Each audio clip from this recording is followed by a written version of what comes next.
నమస్తే ఫ్రెండ్స్, నేను మీ Shravani Harsha. Welcome back to our channel. ఇవాళ మన కథ మూడు ముళ్ళ బంధం. రచించిన వారు డి కామేశ్వరి గారు. కథని చివరి వరకు వినండి. నచ్చితే లైక్ చేయండి. ఈ కథ పైన మీ విలువైన స్పందనని కామెంట్ రూపంలో మాకు తెలియజేయండి. కొత్తవారు ఎవరైనా చూస్తున్నట్లయితే మన ఛానల్ని సబ్స్క్రైబ్ చేసుకోండి. 3 రోజుల అంతర్మదనం తరువాత మనసులో మాట కొడుకు ముందు పెట్టింది రాజేశ్వరి. అమెరికా కొడుకు ఆశ్చర్యంగా చూశాడు. గత 10 ఏళ్లలో ఎన్నిసార్లు రమ్మని పిలిచినా ఏదో ఒక వంక చెప్పే అమ్మ తనంతట తానుగా నన్నోసారి నీతో తీసుకెళ్తావా, కొన్నాళ్లుండి రావాలనుందిరా అనడం సంతోషంతో పాటు ఆనందాన్ని ఇచ్చింది. నాన్న వస్తానన్నారా? అనుమానంగా అడిగాడు కొడుకు. రాజేశ్వరి తలదించుకుని నేను ఒక్కత్తినే వస్తాను అని ఆగి, నాకిక్కడి నుంచి 2-3 నెలలు దూరంగా వెళ్ళి ప్రశాంతంగా బతకాలనిపిస్తోంది. రాజేశ్వరి గొంతు రుద్ధమై కళ్ళ తడేయాయి. వయసుతో పాటు కాల్చుకు తినడం ఎక్కువైందిరా నాని అనని మాట లేదు. నోటికెంతొస్తే అంత అందరి ముందు అనడం, ప్రతిదానికి విసుగు కసుర్లు. పడలేకపోతున్నాన్రా. నాకు 70 ఏళ్ళొచ్చాయి. నేను మనిషినేనని, నాకు అభిమానం అవమానం ఉంటుందని ఆయన ఎప్పటికీ గ్రహించరు. ఈ వయసులో కూడా వేళకి వండి అన్నీ అమర్చి చాకరీ చేస్తున్నాననే కృతజ్ఞతన్నా లేదు ఆయనకి.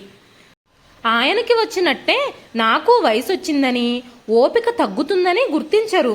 నా లోటు తెలియాలంటే ఆయన్ని వదిలి కొన్నాళ్ళు దూరంగా ఉండాలని నిర్ణయించుకున్నాను.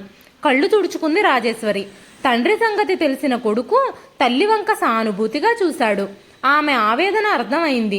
నీకెన్నిసార్లు చెప్పానమ్మా, మరీ అలా పడుండొద్దని, జవాబిస్తూ ఉండమని. నీవలా ఊరుకోబట్టే ఆయన నిన్ను లోకో కట్టారు కోపంగా అన్నాడు. నోరు మూసుకు సహిస్తుంటేనే ఇలా అనే మనిషి జవాబిస్తే సహిస్తారా? నా సహనానికి హద్దుందని ఆయనకి తెలియాలి. నన్ను కొన్నాళ్ళు తీసుకెళ్తావా? నీకిబ్బంది లేకపోతేనే. ఏమిటమ్మా అలా మాట్లాడతావు? ఎన్నిసార్లు పిలిచాను రమ్మని. నాన్నకిబ్బందని, ఒంటరిగా వదిలి రావడం బావుండదని అన్నావు. అమ్మా, నీకిష్టమైనన్ని నాళ్ళుందువు. అయితే మీ నాన్నగారితో చెప్పి టికెట్ ఏర్పాటు చెయ్యి. నాన్న, అమ్మనీసారి నాతో తీసుకెళ్తున్నాను, కొన్నాళ్ళుండొస్తుంది అన్నాడు నరేష్. ఒక్క క్షణంలో విశ్వనాథం గారి మొహం ఎర్రబడి, నేను చచ్చాననా అమ్మని తీసుకెళ్లడం? దురుసుగా అన్నారు. అమ్మకి కొన్నాళ్ళు మార్పు కావాలనుకుంటోంది. నాతో వస్తానంది. తీసుకెళ్తున్నాను, కొన్నాళ్ళుండొస్తుంది. మరో మాట అనే వీలు లేకుండా తన నిర్ణయం చెప్పాడు. కొన్నాళ్ళేం కర్మ, శాశ్వతంగా ఉంచుకో. నాకేం పర్వాలేదు. నా గురించి ఎవ్వరికీ బెంగక్కర్లేదు. నా సంగతి నేను చూసుకోగలను. ఉక్రోషం, అసహనం ధ్వనించింది గొంతులో. పక్కనుంచి రాజేశ్వరి ఏదో అనబోతే కొడుకు ఊరుకో అని సైగ చేసి అమ్మ వంట మనిషిని మాట్లాడి మన పద్ధతులు అలవాట్లు అన్నీ చెప్పింది. మీకేం ఇబ్బంది ఉండదు, ఆవిడ ఇంట్లో ఉండి చూసుకుంటుంది. అయ్యో పాపం, నా గురించి అంత యావక్కర్లేదు. నా సంగతి నేను చూసుకోగలను. మొహం ఎర్రబరుచుకొని లేచి గదిలోకి వెళ్ళిపోయారు విశ్వనాథం. రాజేశ్వరి కలవరంగా కొడుకు వంక చూసింది. ఊరుకో అమ్మా, ఆయన సంగతి మనకి తెలియదా? నువ్వు మాట్లాడక ఊరుకో, నేను చూసుకుంటాను. నరేష్ అభయం ఇచ్చాడు.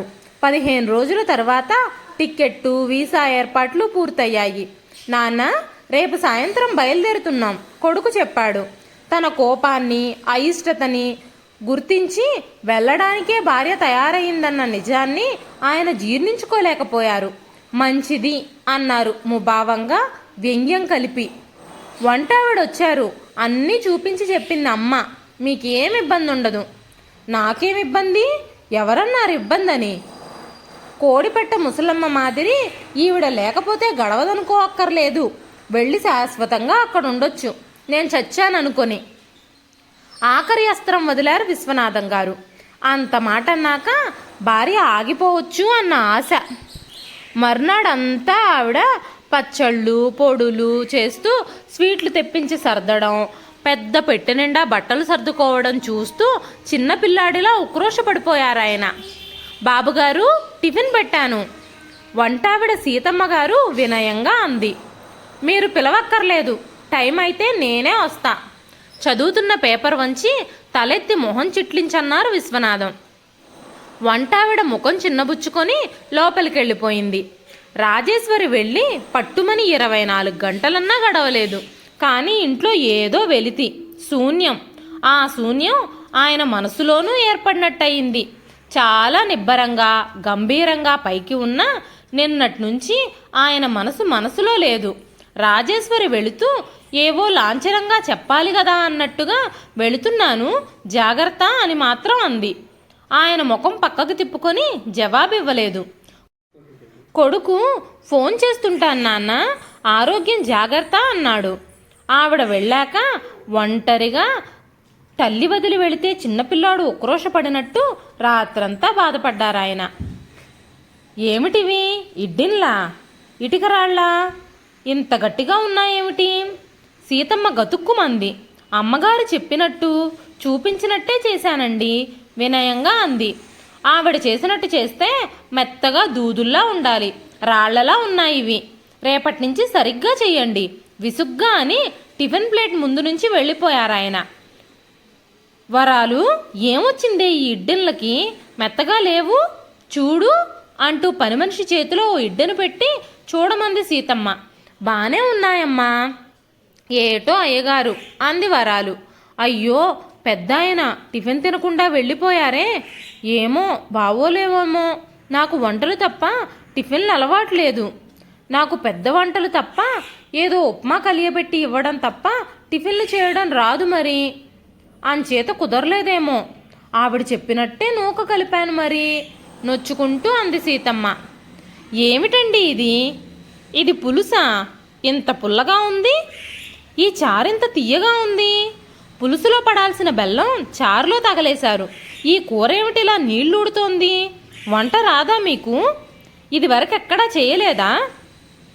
పొద్దుట టిఫిన్ అలా తగలేశారు దురుసుగా అన్నారాయన భోంచేస్తూ. సీతమ్మ తెల్లబోయింది. వంట రాదు తనకి? 35 ఏళ్లుగా రోజూ చేసే పనే అది. గుమ్మడికాయ, ములక్కాడ, దుంపలు వేసి పులుసు పెడితే సీతమ్మగారే పెట్టాలి అనేవారంతా. పెద్ద వంటలు అలవాటయ్యి చిన్న వంటకు పడాల్సినవి సరిగ్గా పడలేదేమిటి చెప్పమా అని బాధపడింది. తీరా భోజనం దగ్గర కూర్చుని రుచులు చూశాక అన్నీ సరిగ్గా ఉన్నాయనిపించి ఇంకెవరి దగ్గర చెప్పుకోవాలో తెలియక వరాలు దగ్గర చెప్పుకుంది. వరాలు నవ్వి, అమ్మగారు వెళ్ళిన కోపం మీ మీద చూపిస్తున్నారు అయ్యగారు. గత 10 ఏళ్లుగా పనిచేస్తున్న వరాలకి ఇంట్లో అయ్యగారి సంగతి బాగానే తెలుసు. ఈరోజు వంట సరిగ్గా లేదని కాదు ఆయన బాధ. అమ్మ ఎంత బాగా వండినా ఏదో వంకలు పెట్టడం ఆయన గారికి అలవాటే. తేలిగ్గా తేల్చేసింది వరాలు. అంతేనంటావా? అమ్మ బాబోయ్, ఇలా వంకలు పెడితే ఎలా చేస్తాం అంది సీతమ్మ. వరాలు, లోపల నుంచి కేక పెట్టారు అయ్యగారు. ఏమిటలా ఆరిన బట్టల్ని కుప్పలా పడేశావు? మడతలు పెట్టాలని తెలీదు? మడత పెట్టి స్టాండ్ మీద పెట్టు ఆర్డర్ వేశారు విశ్వనాథం గారు. నేనెప్పుడూ ఈడనే పెడతా, అమ్మగారు మడత పెట్టుకునేవారు అంటే అమ్మగారు లేకపోతే నే పెట్టుకోవాలా? హోంకరించారు. వరాలకి అమ్మగారు చెప్పలేదు, మర్చిపోయిందేమోననుకుని కింద కూర్చొని మడతలు పెట్టింది. ఏమిటా లాల్చి అలా మడత పెడుతున్నావు? మళ్ళీ తొడుక్కు చావాలా వద్దా? అలా అడ్డంగా కాదు, నిలువుగా పెట్టు. వరాలు అయోమయంగా చూసింది. పో అవతలికి. బట్టలు మడత పెట్టడం కూడా చేత కాదు, ఆడదానివి కాదు. వరాల్ని పొమ్మని మంచం మీద కూర్చొని ఆ 4 బట్టలు అరగంట సేపు విప్పి మడిచి షేపులో మడత పెట్టుకున్నారాయన. పెళ్లికి ముందు తల్లి, పెళ్ళయ్యాక భార్య చాకిరీ చేయడం అలవాటైన ఆయన మంచినీడు కూడా బిందెలోంచి ముంచుకుని ఏనాడు తాగలేదు. బట్టలు రెడీ చేసి స్నానానికి నీళ్లు తొలిపి టిఫిను భోజనాలు రెడీ చేసి వేళకి అన్నీ అమర్చి పెట్టేది భార్య. మగాడంటే చేయించుకోవడం తప్ప చేసే జాతి కాదని ఆయన విశ్వాసం. అది ఆయనకు ఆ ఇంట్లో అబ్బిన సంస్కారం. తల్లి ఏనాడు వంటింటి గడప దాటని మహా ఇల్లాలు. ఆవిడ ఆయనకు ఆదర్శం. దానికి తోడు పెళ్లి కాగానే తండ్రి చేసిన నీతి బోధ.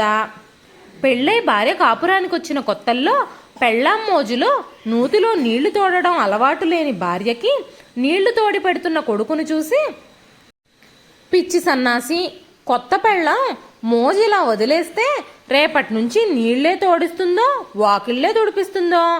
ఆడారి వెధవల వీడు పనులు చేసి వంశగౌరవం మంట కలిపేస్తాడేమోననిపించి కొడుక్కి హితబోత చేశాడు. ఒరే బాబీ, ఈ ఆడోళ్ళున్నారు చూసావా, వెంట్రుక వాసంత దారిచ్చావో ఆ వెంట్రుక పట్టుకొని తలపైకెక్కి కూర్చొని నీ జుట్టు పట్టి ఆడిస్తారు, జాగ్రత్త. అలాంటి పొరపాటు చేయకు. ఎక్కడుండాల్సిన వాళ్ళని అక్కడుంచితేనే మనకి లొంగుతారు అని అన్న మాటలు కొడుకు బుర్రలో బాగానే దూరాయి. తండ్రి తల్లి మీద అధికారం చెలాయిస్తూ చేయించుకునే పనులు చూసి మగాడంటే అలాగే ఉండాలన్న నమ్మకం కలిగింది. దానికి తోడు రాజేశ్వరి పట్నం పిల్ల, స్కూల్ ఫైనల్ చదివింది. కాన్వెంట్లో చదవడం వల్ల ఇంగ్లీష్ బాగా మాట్లాడేది. పేపర్లు పుస్తకాలు తెగ చదివేది. తల్లిలా వంటింట్లోనే పడి ఉండకుండా పనులయ్యాక నీటిగా తయారయ్యేది. ఇల్లు పొందికగా సర్దడం ఆవిడ కట్టు బొట్టు మాట మంతిలో ఆధునికత కనిపించేది. మనసులో భావాలు స్వేచ్ఛగా చనువుగా వ్యక్తీకరించేది. తనకు నచ్చనిది వాదన చేసి తప్పొప్పులు చర్చించి ఒప్పించాలని ప్రయత్నించేది. ఇవన్నీ చూసి ఆవిడ ధోరణి గుర్తించి, అమ్మో తండ్రి చెప్పింది నిజం, అలసిస్తే తనని లెక్క చేయదు, మొక్కగానే వంచి అదుపాజ్ఞలో ఉంచాలని నిర్ణయించుకున్నారాయన. ఆవిడ చెప్పింది ఒప్పుకోకుండా మగాడి మాట ఆడది వినాల్సిందే, ఆడది వంటింటి వరకే పరిమితం అన్న విషయాన్ని ఆవిడకి వంట పట్టించేందుకు కాస్త ఇబ్బందే అయ్యింది ఆయనకి. మొగుడు అయిందానికి కానిదానికి కాలు దువ్వినట్టు ఎందుకు మాట్లాడతాడో, కసిరి చెప్పటం, అథారిటీ చేసి పనులు చేయించుకోవడం ఎందుకు, సౌమ్యంగా చెప్పరాదా అని బాధపడేది. ఆ మాట అంటే నోరు మూసుకో, నీ అతి తెలివి నా దగ్గర కాదు అని ఎగిరే భర్త మనస్తత్వం ఆమెకు అర్థమయ్యేది కాదు, నొచ్చుకునేది. వాదిస్తే మరింత కోప్పడి రోజుల తరబడి మాట్లాడకుండా సాధించే భర్తని చూసి బాధపడేది. కొన్నాళ్ళు ఇలా జరిగాక భర్తని మార్చుకోలేక, అందరిలో చిన్నబోవడం ఇష్టం లేక ముభావంగా తన పనులు తాను చేసుకోవడం అలవరుచుకుంది. ఉద్యోగానికి వేరింటి కాపురానికి వచ్చినా ఓ అచ్చటా ముచ్చటా లేకుండా గంభీరంగా ఉండే భర్తని చూసి అతని మనస్తత్వం అంతే అని సరిపెట్టుకుని సర్దుకుపోవడం అలవాటు చేసుకుంది. పిల్లలు పుట్టారు, పెరిగారు, వెళ్ళారు. మళ్ళీ ఇద్దరే మిగిలిన మనసులో మాట స్వేచ్ఛగా ఏనాడూ చెప్పుకోలేక ఒంటరితనమే అనుభవించింది. తన పని, తన పూజ, మొక్కలు, పుస్తకాలు, పాటలు వినడం తన కాలక్షేపంగా చేసుకుంది. భార్యను చెప్పు చేతల్లో ఉంచుకున్నానని సాధించాను అనుకున్నారు తప్ప కాపురంలో తను కోల్పోయిందేమిటో ఆయన గ్రహించుకోలేదు.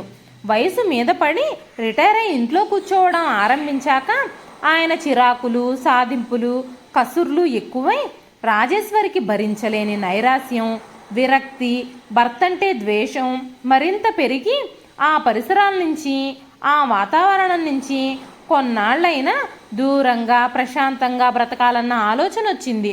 దూరం వెళితే విలువ తెలుస్తుంది అని కొడుకుతో ప్రయాణం పెట్టుకుంది.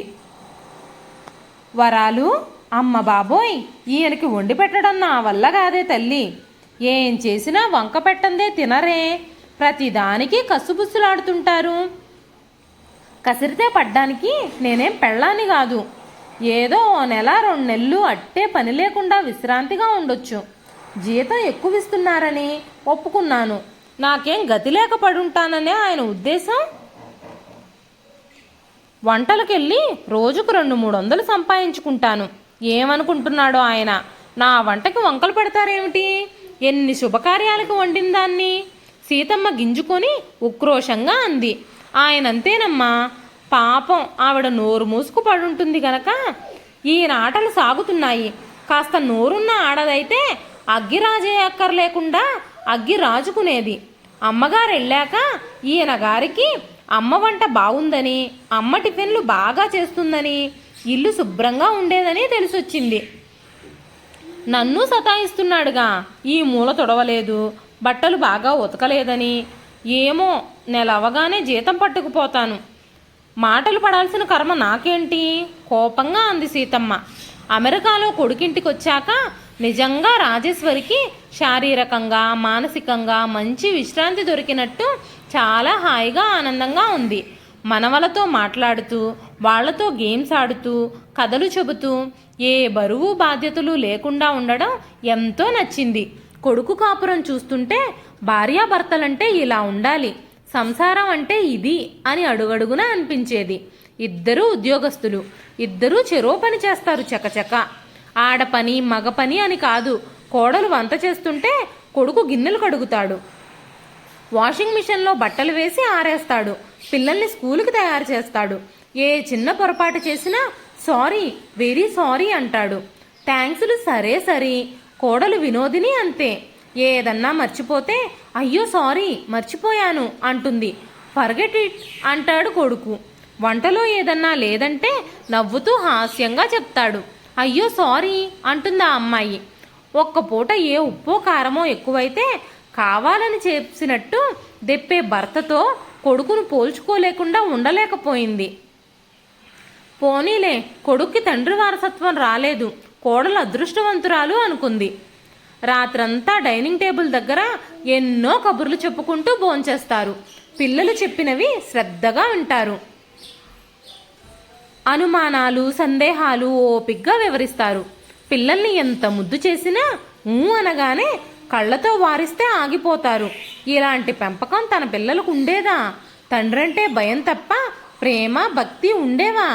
భార్యాభర్తల మధ్య అన్యోన్యత, అనుబంధాలు, అనుభూతులు పంచుకోవడం ఏమున్నాయి తన కాపురంలో? వన్ వే ట్రాఫిక్ లాగా ఆయన మాట, ఆయన పంతం, ఆయన అధికారం తప్ప ఇచ్చిపుచ్చుకునే ఆనందం తన సంసారంలో ఏ రోజు దొరకలేదు. అన్ని సంపదల్ని మించింది భార్యాభర్తల మధ్య అన్యోన్యత అన్నది వీళ్ల సంసారం చూశాకే మరీ మరీ తెలుస్తుంది అనుకుంది రాజేశ్వరి. వచ్చి 20 రోజులు దాటాక మీ నాన్న ఎలా ఉన్నారో, నేను లేని లోటు కాస్తైనా తెలిసిందో లేదో అంది భోజనాల దగ్గర. ఎలా ఉండడానికి ఏముంది, వారం వారం ఫోన్లో మాట్లాడుతున్నాంగా, బానే ఉన్నారు. బాగుండడం కాదు నవ్వింది రాజేశ్వరి. అమ్మా, కొన్నాళ్ళు నాన్న సంగతి మర్చిపో, కనీసం ఇక్కడున్నన్ని రోజులైనా హాయిగా ప్రశాంతంగా ఉండు అన్నాడు నరేష్. బావుంది, ఎలా మర్చిపోతారు? 50 ఏళ్ల అనుబంధం చెప్పినంత సులువు కాదు, కోడలు వినోదిని అంది. పోనీ నీకంతగా అనిపిస్తే ఫోన్ చేసి మాట్లాడు, ఎవరొద్దన్నారు అన్నాడు నరేష్. వద్దొద్దు, ఊరికే అన్నాను. అసలు ఆయన ఎలా ఫీల్ అవుతున్నారు, మనస్సులోనైనా మిస్ అవుతున్నారో లేదో అన్న ఆలోచనతో అలా అన్నానంతే నవ్వుతూ అంది రాజేశ్వరి. మన ఇండియన్స్ ఈ సెంటిమెంట్సు, ఈ బలహీనతలే పెళ్లిళ్లను నిలబెడుతున్నాయనుకుంటారు. ఓ విధంగా మైనస్ పాయింట్, మరో విధంగా ప్లస్ పాయింట్. నిజమే, మన పెళ్లిలో ఉండే పవిత్రతో సెంటిమెంటో గాని కొట్టుకున్నా తిట్టుకున్నా భార్యాభర్తల మధ్య బంధం విడిపోకుండా ఉండటం అన్నింటికన్నా గొప్పదని అనుకుంటాను వినోదిని అంది. ఏమిటో నాయనా, పెట్టి పుట్టడం అంటే ఇదే, చేసుకున్న వాళ్ళకి చేసుకున్నంత అన్నట్టు భార్యాభర్తల అన్యోన్యత ఓ అదృష్టమే, దానికి నేను నోచుకోలేదు నిట్టూర్చింది. అమ్మా, అసలు నీవు నాన్నని మార్చడానికి ఎప్పుడూ ప్రయత్నించలేదా? ఏదో సామెత చెప్పినట్టు రామాయణం అంతా విని రాముడికి సీత ఏమవుతుందని అడుగుతున్నావు. 40 ఏళ్లకు పైగా మీ నాన్నని చూస్తూ ఆయన ఏనాడన్నా ఇతరుల్ని మాట్లాడనిచ్చారా? మాట్లాడే అవకాశం ఇచ్చారా? ఓ 50 ఏళ్ల క్రితం ఆర్థిక స్వాతంత్రం లేని భార్య భర్తకి ఎదురు తిరిగి నీ పద్ధతి మార్చుకో అని చెప్పగలిగే అవకాశం ఉందా అసలు?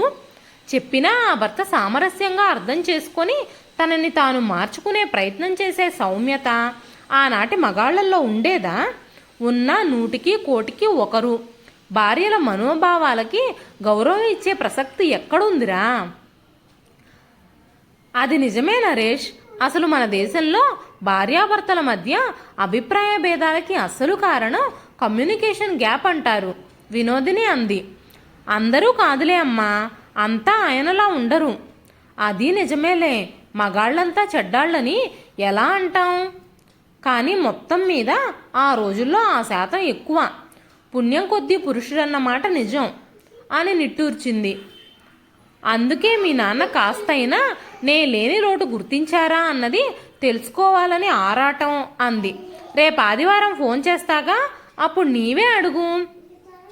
బుద్ధొచ్చిందా అని హాస్యంగా అన్నాడు కొడుకు. మర్నాడు ఫోను వరాలు తీసింది. అయ్యగారు స్నానం చేస్తున్నారండి అయ్యా అంటూ గబగబా ఆరాటంగా, అబ్బాయి గారు అమ్మగారికి చెప్పండి, వంటావిడ వెళ్ళిపోయింది, హోటల్ నుంచి తెచ్చుకు తింటున్నారు. ఆ భోజనం పడక 2 రోజుల నుంచి విరోచనాలు, నీరసపడిపోయారు. ఫోన్ అమ్మగారికి ఇవ్వండి బాబు, రాజేశ్వరి కన్నా చెప్పాలన్న ఆరాటంతో అంది. ఫోన్ అందించాడు నరేష్. రాజేశ్వరి ఆందోళనగా, ఎందుకెళ్ళిపోయిందే సీతమ్మ, వచ్చే వరకు ఉండమని మరీ చెప్పాను కదా.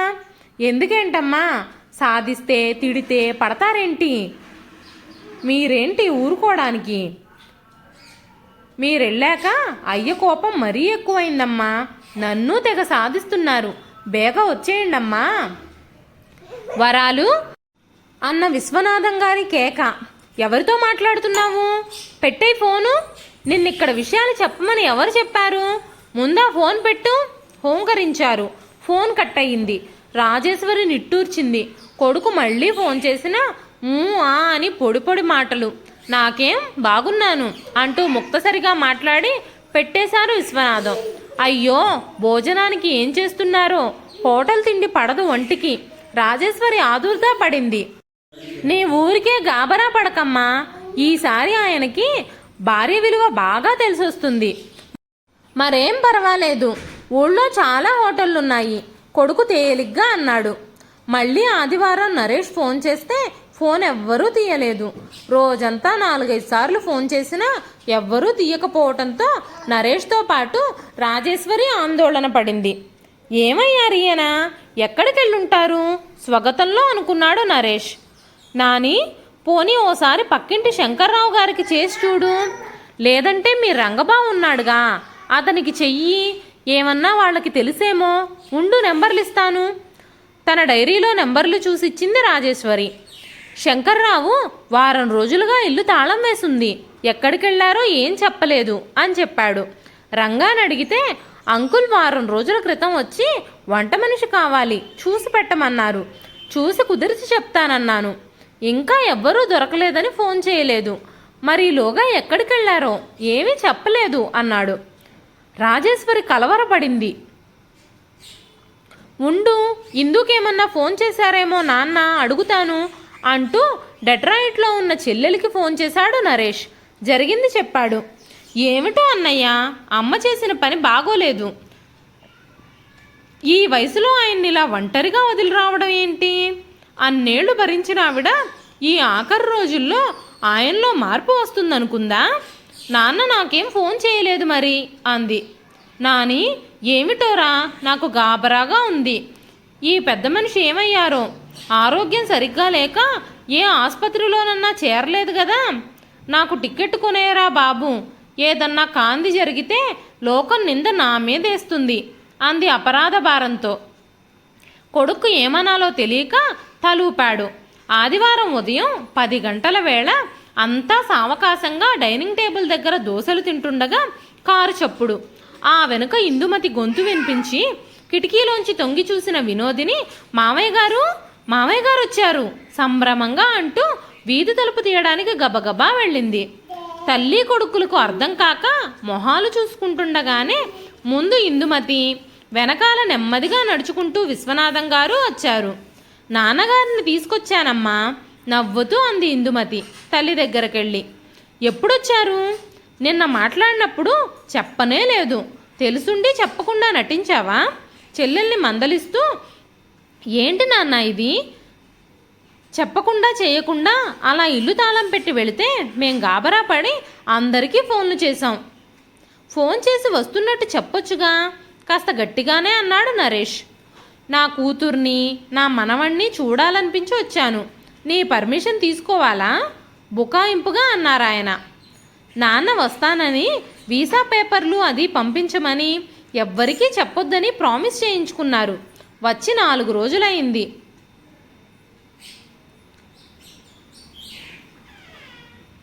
నిన్న నీ ఫోన్ వచ్చాక ఇంకా సస్పెన్స్ వద్దని నేనే తీసుకొచ్చాను.